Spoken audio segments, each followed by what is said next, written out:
Sveiki, su jumis HDMedia LT ir šiandieną mes darysime Dune HD Solo 4K grotuvo atnaujinimą. Tai yra, aš jau pasiruošiau USB raktą, jį jau įrašiau pačią naujausią firmware, kad tik tai galima rasti dabar internete, tai yra tiesiogiai iš Dune HD puslapio pačio gamintojo.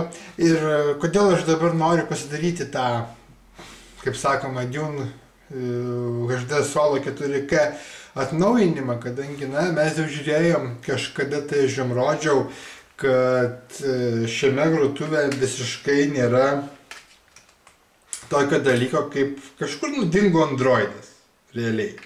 Nėra Androido ir man tai nepatinka. Ir aš galvoju, galbūt jau atnaujinus dabar programinę įrangą į naujesnė, nei jinai yra dabar, mes pasižiūrėkim, kokia čia programinė įranga šitame grotuve. Šitame grotuve yra grinai fabrikinė programinė įranga, tai yra 16.03.26, 01.35 R11. Reiškia suprasti, kad tai yra 16 metų kovo 26 dienos programinė įranga. Aš dabar neatsimenu, kokia programinė įranga yra rašyta šitame flešike, bet mes tiesiog dabar prijungsim šitą flešiką prie grotuvo, padarysim atnaujinimą ir pasižiūrėsim, ar Dune kažką tai naujo padarė, ar kažką tai atnaujino, kas liečia Androidą. Nes, kaip matot, jeigu mes nueisime ant Androidą, tai ir paspausim tai ant Androido, rašoma, kad šita funkcija dar yra tvarkoma ir jinai bus tik tai, ateityje. Gerai, ateitis atėjo, tai yra, mes dabar bandysime atnaujinti programinę įrangą. Taip, kad aš pasiėmiau flešiką, tą flešiką dabar įstatysiu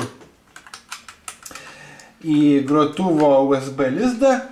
Taip, aš jau jį stačiau ir eisim dabar, iš karto mums rašo, kad jau kažką tai jisai rado, padarom, kad open, pasižiūrim, ką mes čia turim, ir turim firmware. Tai yra balandžio 14 dienos, kaip matot, 04.14, ir paleidžia šį tada. Jau turim iš karto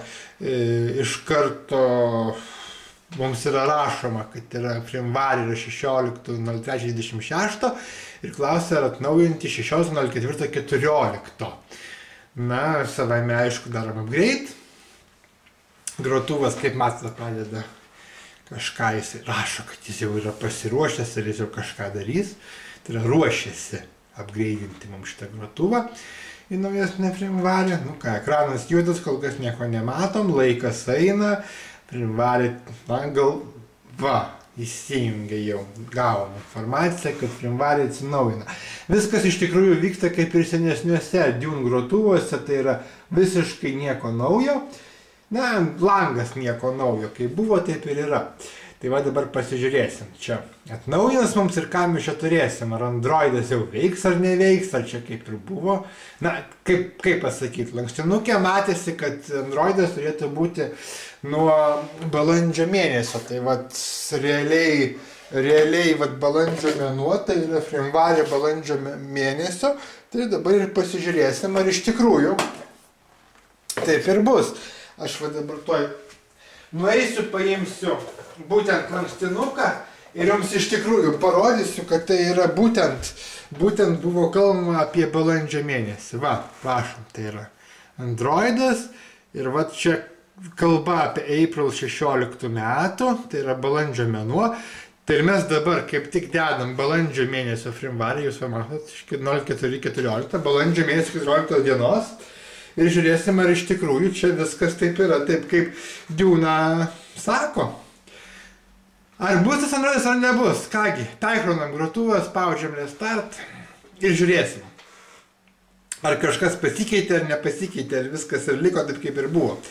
Tai yra, ar kaip buvo iš fabriko be Androido, taip ir liko be Androido. Ar visgi dabar atnaujinus aparatinę įrangą kažkas pasikeitė. Grotuvas kraunasi, laikas vėl eina. Nepasakysiu, kad grotuvas labai greitas, bet Dune niekados nepasižymėjo greičiu. Nebuvo taip, kad grotuvai pas ją labai greitai dirbtų, bet jie dirba stabiliai.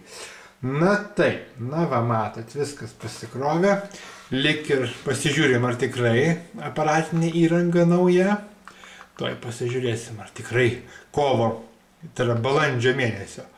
Taip, kągi matom, 16, 04, 14. Tai yra balandžio mėnesio. Nu, licenzija normali, grotuvas. Gerai, einam, žiūrėsim, ar jau veikia Androidas. Paleidžiam Androidą. Na taip. Matom lygiai tą patį, kad Androido nėra. Deja. Kaip matot. Mums siūloma eiti, kai susirasiu daugiau informacijos, tai yra į DuneHD.com firmware Android ir ten kažką pasiskaityti. Na, kągi, keliausim ten ir žiūrėsim, kas ten yra rašoma, bet aš kaip suprantu, absoliučiai niekas nepasikeitė, kas liečia Androidą. Na, aišku, kažkokios tai funkcijos turbūt naujos pasidarė, kažkas tai buvo pataisyta šioje firmware versijoje. Iš esmės aš jums rekomenduočiau, kai jūs nusiperkat grotuvą iš mūsų, tai atsisiųsti pačią naujausią firmware versiją ir ją įstiekti. Tai yra į patį grotuvą įdiegti pačią naujausią. Tai vat šiuo metu, kada filmuojama šitas video ir kada buvo padarytas upgrade'as, tai mes upgrade'ą padarėm į 04.14, tai yra balandžio 14 dienos firmware. Galbūt, kai jūs žiūrėsite šitą filmuką, tai jau bus naujas firmware, tai visą laiką pasitikrinkit, pasižiūrėkit, kad turėtumėt patį naujausią. Na ką, jeigu patiko šitas video, tai spauskit, kad patiko, jeigu nepatiko, spauskit, kad nepatiko, būtinai pasidalinkit su šito video, kad ir kiti pamatytų, galbūt žmonės nežino, kaip atnaujinti grotuvą, tai va aš jums tiesiog parodžiau, kad atnaujinimas grotuvo vyksta labai paprastai. Tiesiog atnaujinimo failą reikėjo atsisiųsti ir rašyti į pagrindinį USB flešiko direktoriją, tiesiog įkišat į patį grotuvą flešiką, jis automatiškai jūs matot parodo, kad file browseris yra, jūs pasirenkat tą failą, paleidžiat ir grotuvas viską automatiškai pats padaro ir atsinaujina. Tai yra iš tikrųjų nieko sudėtingo, viskas labai paprasta ir viskas labai greitai. Nu, sąlyginai viskas greitai pasidarė. Deja, kaip matot, su Androidu kol kas pas Dune nieko nėra, tai yra, kol kas tai yra pažadai, tai yra viskas kaip ir daroma, bet dar nieko nėra.